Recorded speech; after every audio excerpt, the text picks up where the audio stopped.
with demand expected to come back, the question remains, does this mean the economy is back on track? Companies now, after experimenting with offshore in places like India, Philippines, and Poland, want to bring those jobs back. We invest in the U.S.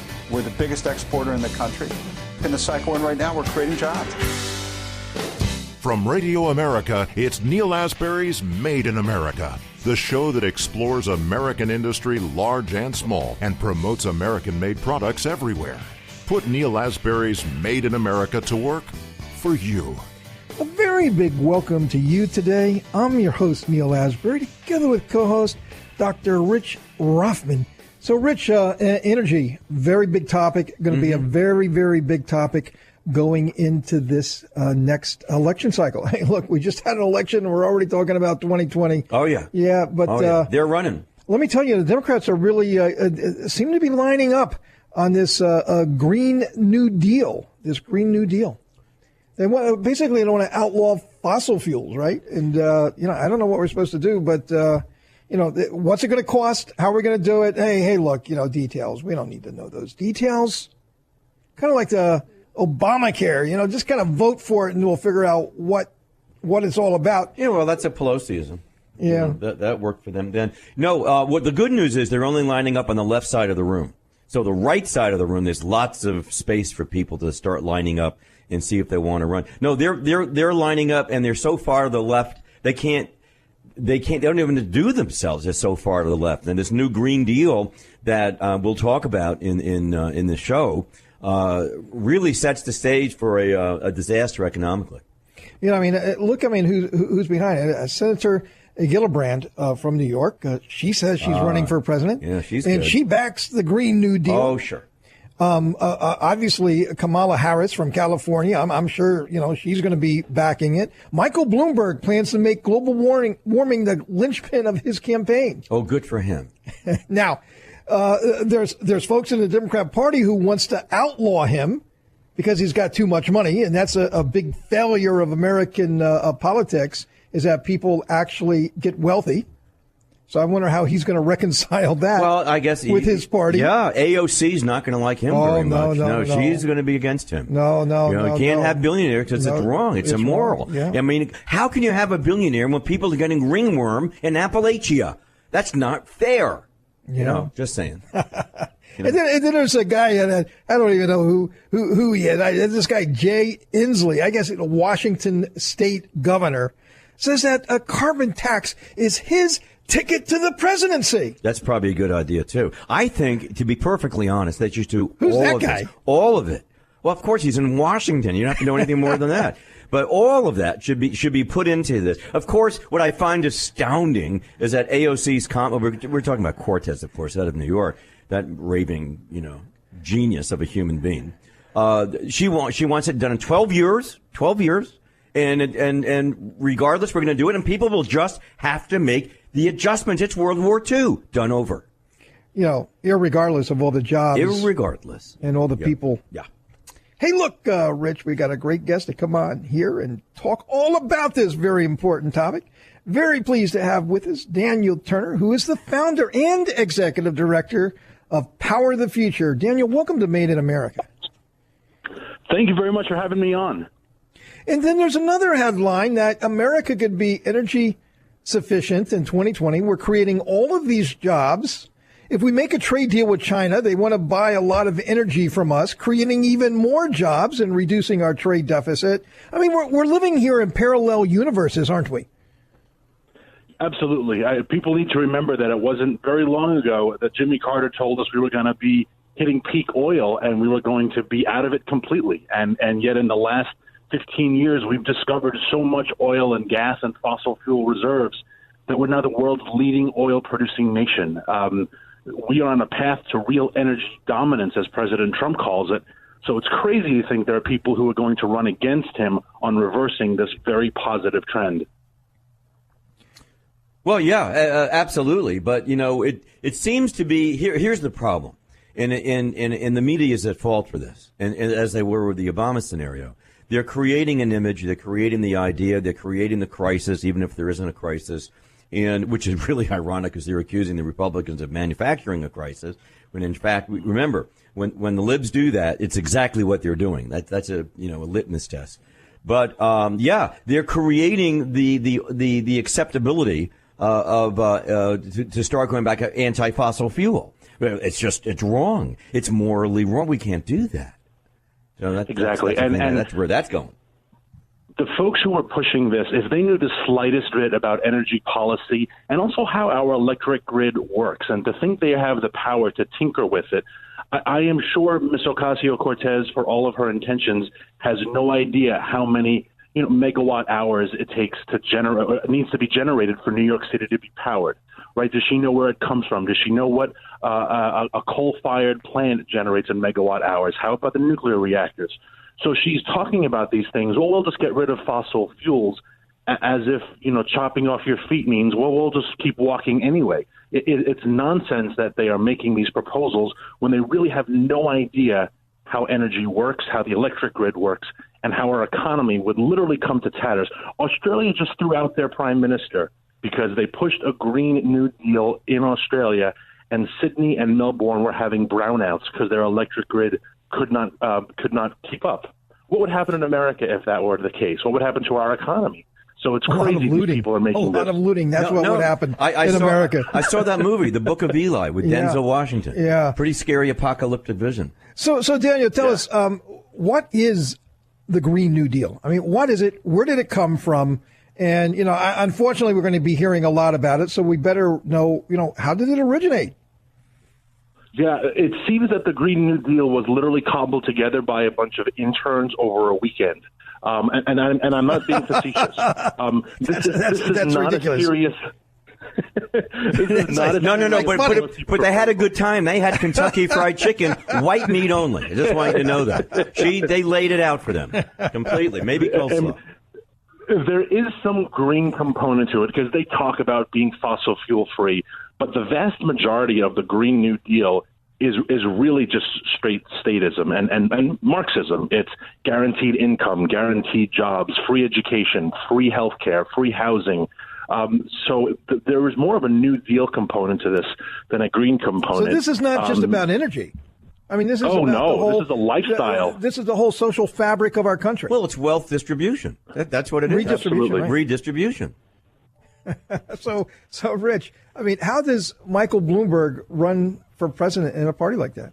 I mean, he's all, of course, climate change. But the Green New Deal, as Dan just told us, it's not about fossil fuels. I mean, it goes way beyond that. I mean, it's like they want to outlaw him.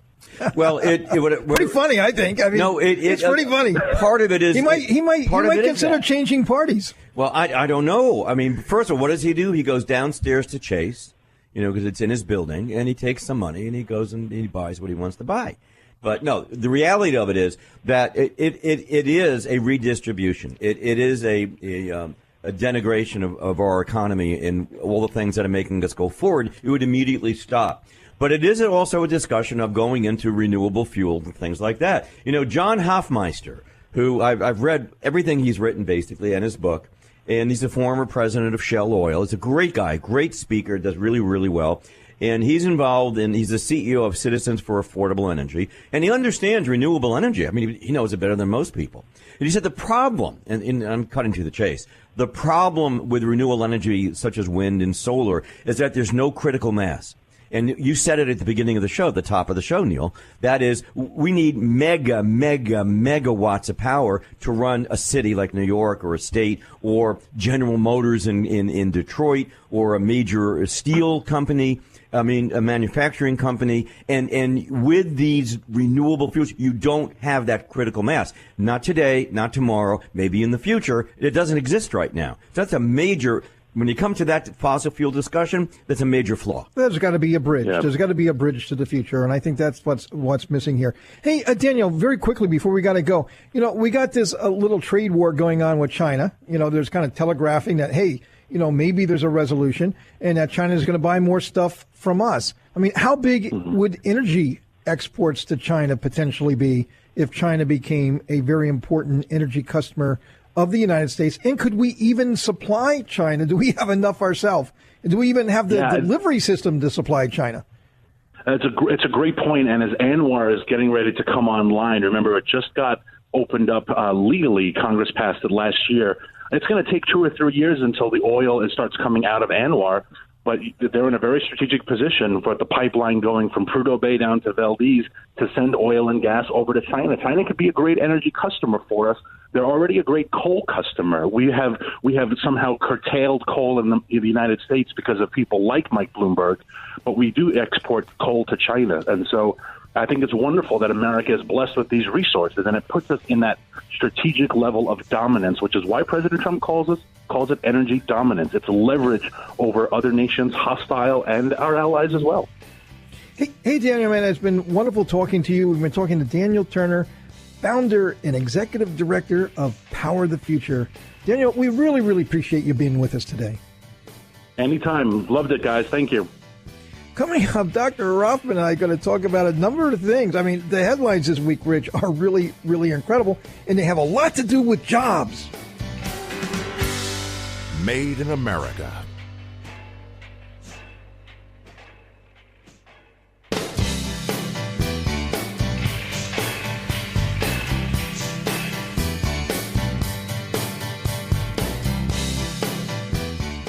Welcome to Made in America. I'm your host, Neil Asbury, together with co-host Dr. Rich Rothman. Hey, Rich, I got to tell you, in the headlines this week, I mean, there's absolutely incredible things going on. A couple. I mean, first of all, look at this contradicting headline.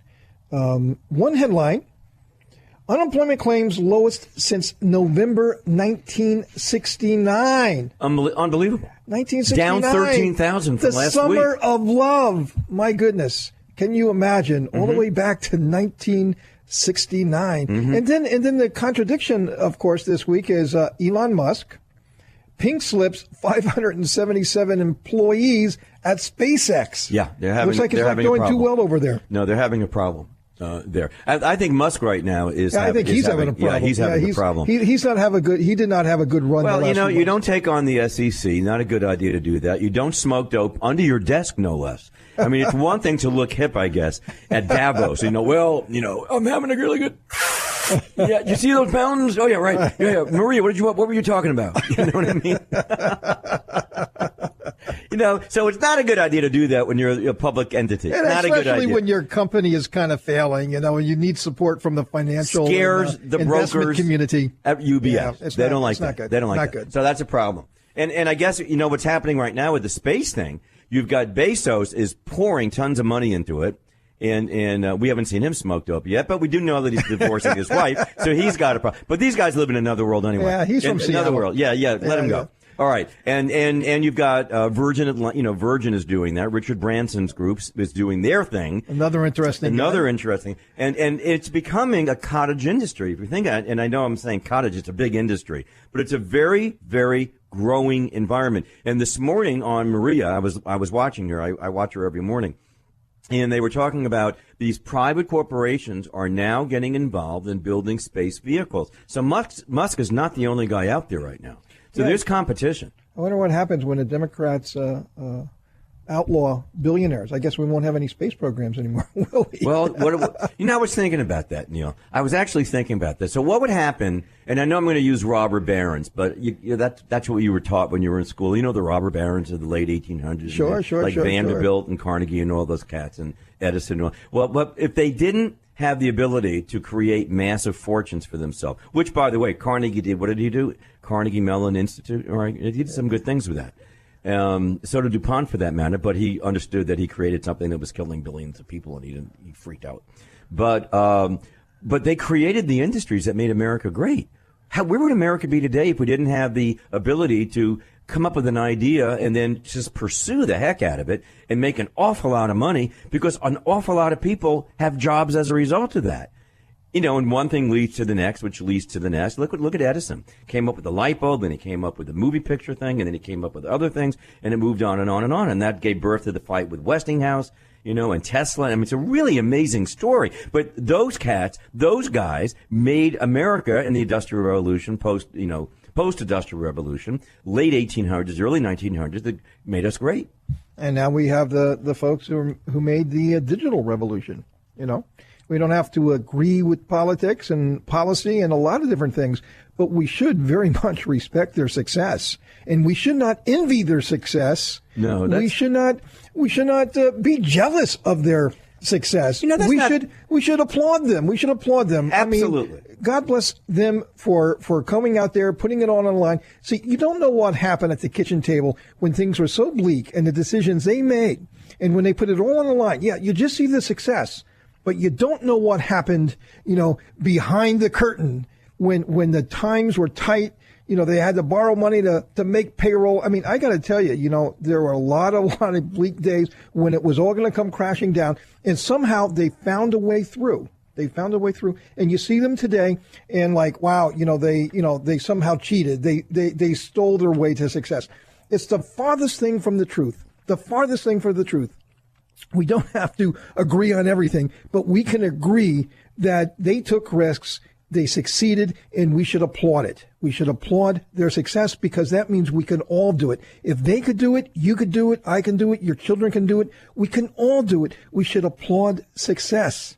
That's what we should do, Rich. Applaud success. Well, that's the American way. I mean, up until recently, we didn't, destroy, I hate those guys who gave me my, the ability to have an iPhone. I hate those guys who gave me Tang. I hate those guys, who gave me electricity. Can you imagine? I want people to think for a second. Imagine, the little house on the prairie. Imagine a house with no electricity. Imagine a house with no insulation. Imagine a house without any of those things, including light. Imagine a house without light. Now, all those guys who gave us those things along the way, became relatively wealthy and comfortable. All the things that we look at in the house we take for granted right now, even the rug that you're sitting on in your house, all that stuff, even the Lutron thing that you hit when you walk in a room or just walk in a room, and it goes to preset things and it knows when you're around. You can say, make it lighter. I mean, I just looked at a house that had, an app on my phone that talks to the Lutron, that I can do it from my phone anywhere in the world. I can raise my light, lower my light, do whatever I want to do. But those are inventions, and people make money for that, and that's great, because we shouldn't be jealous. We are not a jealous nation that way. This whole thing is an aberration of what's right for America.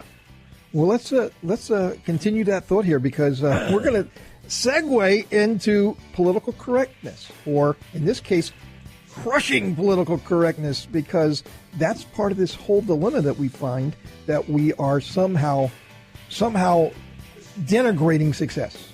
We're very pleased to have with us, coming up here in just a moment, Nick Adams, who's with us just recently from the Foundation for Liberty and American Greatness. You don't want to miss it.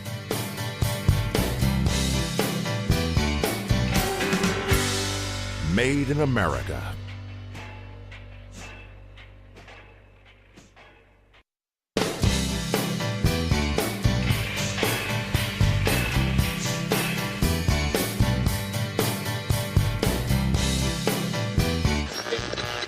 Sharply higher at the open, stocks continued to perform well over the course of the day Tuesday. And I think that bodes well here over the next couple of years for having bigger demands coming to this country. Now, more of Neil Asbury's Made in America.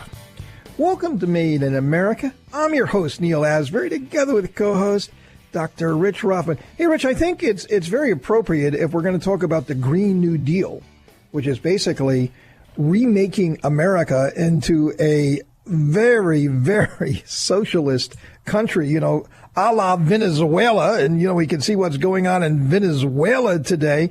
But, it's all about political correctness, isn't it? I mean, the whole platform is about political correctness. And, here we go, political correctness running amok in America.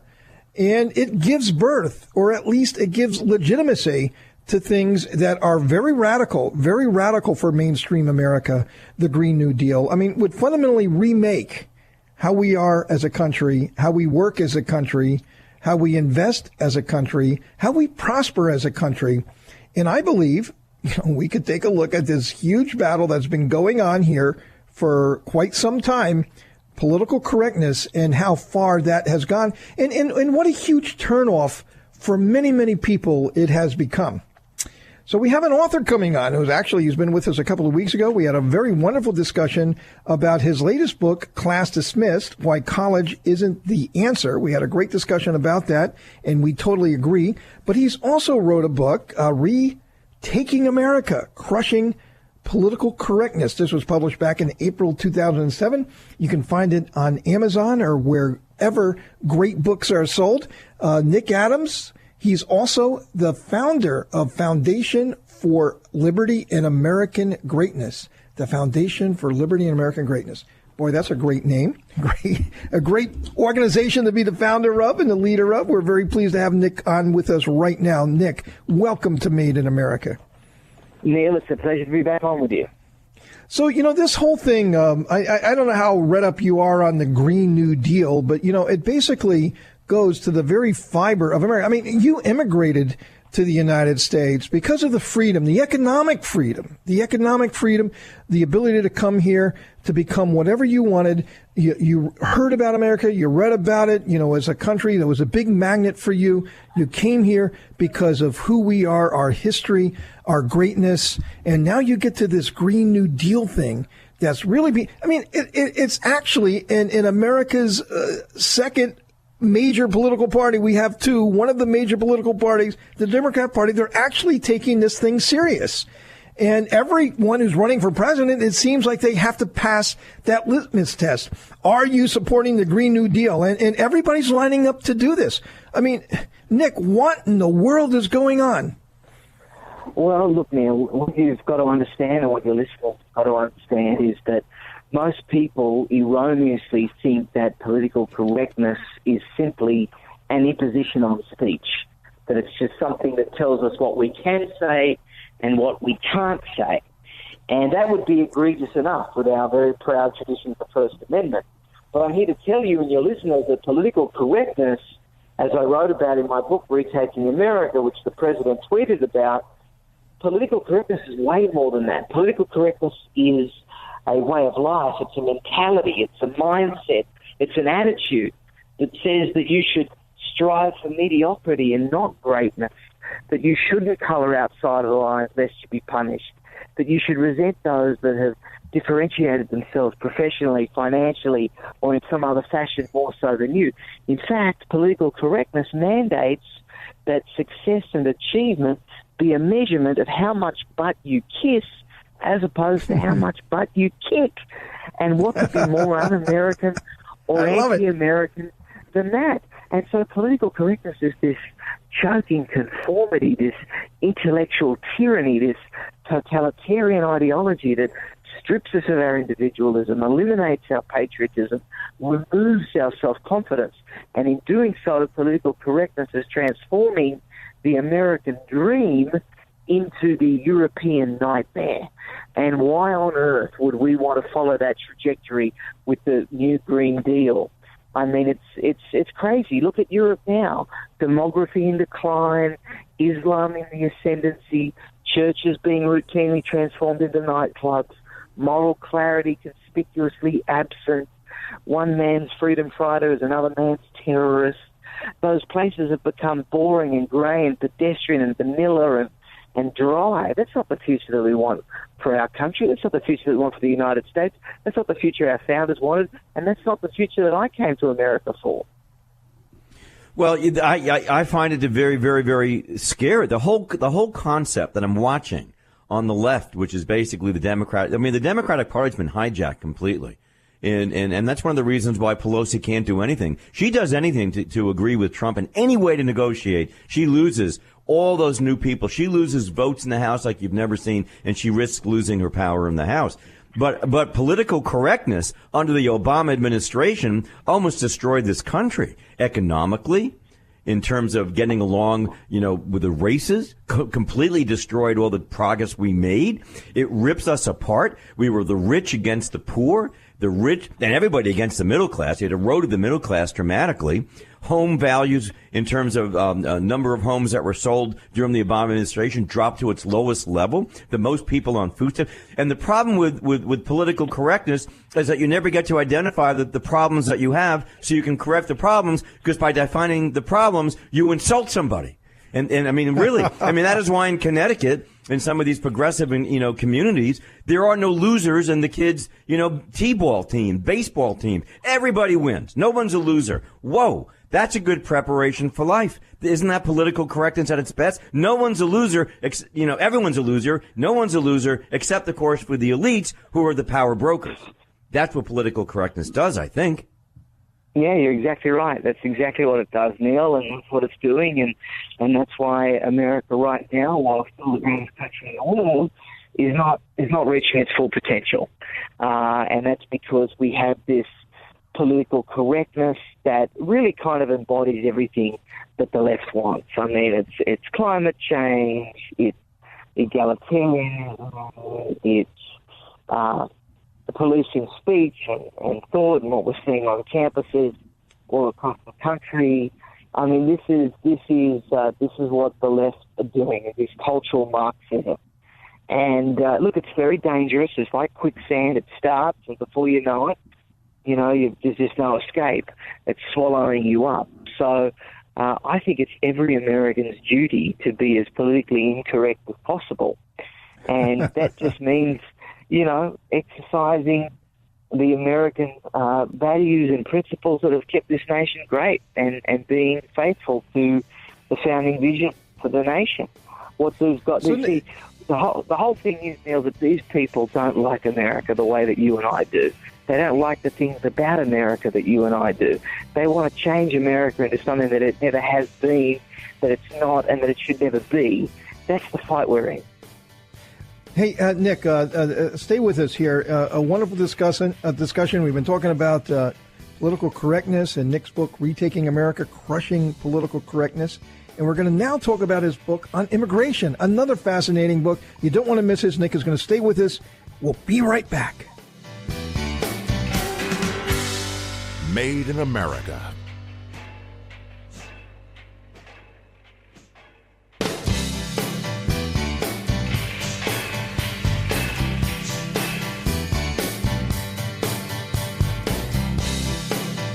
Welcome to Made in America. I'm your host, Neil Asbury, together with co-host Dr. Rich Rothman.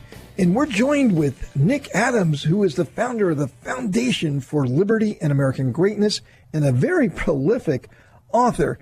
So, Nick, I agreed with everything you said, but, one thing I might disagree with to the extent of the Green New Deal is that they don't want us to look like Europe. I mean, that would be too mild. That would be too light. I mean, we're talking Venezuela here. We're talking Venezuela here. And we can see what's happening in that country right now. It didn't work out too good for them, and it won't work out well for us. And let me tell you, once it happens, it's like a cancer, and it keeps eating away at you and eating it away. And then eventually, there's no recovery. And unfortunately for the millions and millions of good people in Venezuela, I just don't see how this is going to end. And it doesn't look like it's going to end well. Well, no, it's going to get ugly, and it's really going to depend upon how much the military in Venezuela still supports, Maduro's, which all of them get free bus transfers, by the way, since he's been there, because he was a bus driver, of course, and he knows an awful lot about the economy. But what I find amazing, Nick, is that, Cortez out of the Bronx and, New York City, the young lady who won by she only got 16,000 votes, by the way. When she ran, so she really has a great representation. But she can't choose a side in the Venezuelan conflict right now. I mean, Canada's gone along with us. European nations have gone along with us. Oh, Latin America's going along with us. Except Bolivia and Cuba. Except the lefties, the super lefties in Congress, the politically correct lefties. Hey, Nick, let me just throw this at you for a second. I think if you want to understand the political correctness and the manipulation of language, which is what we're talking about, we manipulate the language to the goals that we want to achieve. And that would be sort of like in 1984 Newspeak, or it'd be some of the ideas that was put forth by Aldous Huxley in Brave New World, or you had Soylent Green, when the right becomes wrong, the wrong becomes right. The use of the words, the use of the media, the use of language defines where that society is going in a controlled environment. Very, very scary. And it seems like when I listen to the Elizabeth Warrens and the Ocasio, Cortezes and all these other crazies out there, this is where they're heading, don't you think? Absolutely, it's terrifying what we're seeing, and it is almost like it's out of a book. That's what these guys are doing. This is what these guys want to do. They want us to be unsure about what language to use. They want us to feel trapped. They don't want us to be confident. They don't want us to be patriotic. You know, when plain speaking is prohibited, clear thinking is denied. And we can't have any clear thinking. We can't have any plain speaking because these guys, that's exactly what they fear the most. So, look, it's a scary time. I mean, you go and have a look at the Democratic Party now. I mean, it's terrifying. I mean, these guys are majorly left. They do put Europe to shame. They really do. And Nick, it's scary. Nick, we got to get to another book that you've written, and I definitely want you to comment on this. Green Card Warrior, My Quest for Legal Immigration in an Illegals System. Very fascinating. And, of course, that's also another big topic today. So tell us about Green Card Warrior. Well, Green Card Warrior is my personal story of how I got to the United States of America. It took me 4.5 years, cost me $50,000 to legally immigrate. It was quite a bumpy ride. I encountered some political persecution at the hands of the John Kerry State Department under the Obama administration. And at the last second, my already approved green card petition was pulled. And it's never been explained, and it required the assistance of several U.S. senators and congressmen to help me rescue the situation, and that was, 3 years in. So it's actually a historic book because it's the first one ever endorsed by a sitting president of the United States. And President Trump, on the 3rd of March, just 5 weeks or so in, 6 weeks in to his presidency, took to Twitter, and he's endorsed lots of books since then, but mine was the first. And it's a harrowing tale of how hard it is for good people to come and how easy it is for bad people to come. So it's certainly a battle, and a wall would be very effective. Walls work. I mean, there's no doubt about it. They send a message. It's a physical. I saw some Democratic congressman the other day on MSNBC, and he was explaining that he wasn't for the wall, but he was okay with a barrier. Well, what the hell is a wall?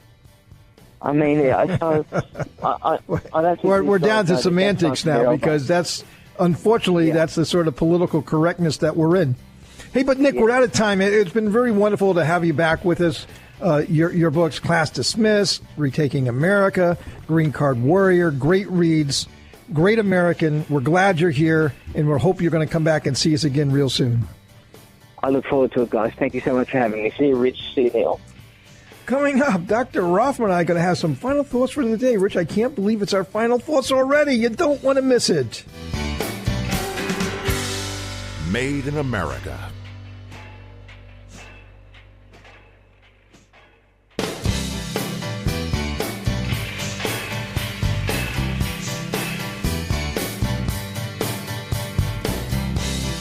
Welcome to Made in America. I'm your host, Neil Asbury, together with co-host Dr. Rich Rothman. Hey, Rich, I know you got a news flash for us, but I just want to make this one point. You know all those global warming pushers, the folks that, like to lecture us? Many of the leaders like to go to Davos, once a year to the economic forum there, and they all get together, and George Soros and the Clintons and, all of those type of folks. Mm-hmm. And Al Gore, John Kerry, the kind of folks who like to tell us about climate change. Well, how we should live our life. Yeah. Yeah. But, they arrived in Davos this year on more than 1,500 private jets. I know. Isn't it amazing? And the air is so pure there. God, I wonder if they're thinking about that. Now, I can't drive my SUV because, oh, my goodness, my carbon footprint, I'm just morally wrong, right? That's very, very wrong of you. Very wrong. Yeah, it's not right. But if I had a jet and I were invited to Davos, I would be right in with the in crowd. I would go. No. I would go. They're absolutely. I just find the hypocrisy on the left is just unbelievable. These guys and ladies are so crazy, absolutely crazy.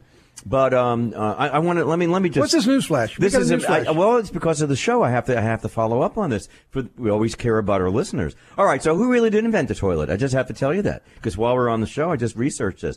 But actually, in the late 19th century, Neil, a London plumbing impresario named Thomas Crapper manufactured one of the first widely lines of flush toilets. Mr. Crapper did not invent the toilet. No. Sir John Harrington is the guy who really got involved and invented the toilet, along with a guy named Alexander Cummings, who received the first patent for the toilet. Now, what did Crapper invent to help us? Well, Crapper, he invented the bull cock that when you look inside your toilet, when you flush, it goes down, and then this floating thingy comes up and shuts off. That's what he invented, and he made a fortune because we're still using it. The same concept, the same patents in place today right now. We're still using it. So it ultimately, because of Sir John Harrington and you have a Thomas Crapper, over the time people merged the names, and they got the John for the John, and they got another terminology to be the Crapper for, the Crapper, I suppose. So I just thought it's important for you to know that. It's very important for many people to know. I feel better having told you. Well, boy, I'm just totally speechless, and I'm very, very rarely speechless. I just don't know how do you recover from something like that? That bit of news. Well, it's nice to know where the term came from. Except that the Brits then used the term, WC. Many years ago, when I first went to the English, area in the 60s. They said, well, the WC means, water closet. So you go to the water closet, you have to go to the bathroom. They also call it the loo. I don't know where the loo came from, and we don't have time to go into that right now, but I promise I'll look into it over the week. But everyone seems to know I have to go to the John, which is remarkable. But I find amazing. Now here's the whole idea of somebody doing well with an idea and pushing it and making it work. Thomas Crapper came up with this idea. He got it patented, and he owns the rights. His family and his going forward owns the rights to that. So pretty good invention. So hey, the follow up on that. Something that another invention that's coming out here, and it's something that made the news this week, is about artificial intelligence. I think that's kind of like the new economy version of a sort of an old economy invention. Hey, we're into artificial intelligence right now, and it looks like truck drivers, chefs, fast food workers, many different types of jobs. And how is this connected, Rich, to the whole $15 an hour, $16 an hour. And, hey, look, there are just simple jobs and certain jobs that are meant to be sort of entry level jobs. And, but people want to make, jobs and maybe it's because of our broken immigration policy. Maybe we just have so many unskilled laborers around that, these jobs are supposed to be for our students. And right now, there's just so many people competing to get these jobs because there's just not the higher paying jobs being created, and artificial intelligence is being created to take over those lower paid jobs. Hey, Rich, we're out of time. I just saw you make a very sour face. I know, it just goes so fast. I know, you're very upset. And we love the audience, and I love talking to you all out there, and now I just have to wait, so wow. But the good news, Rich, is we're going to be back again next week. Can't wait. For another adventure of Made in America, where we never stop fighting for your jobs.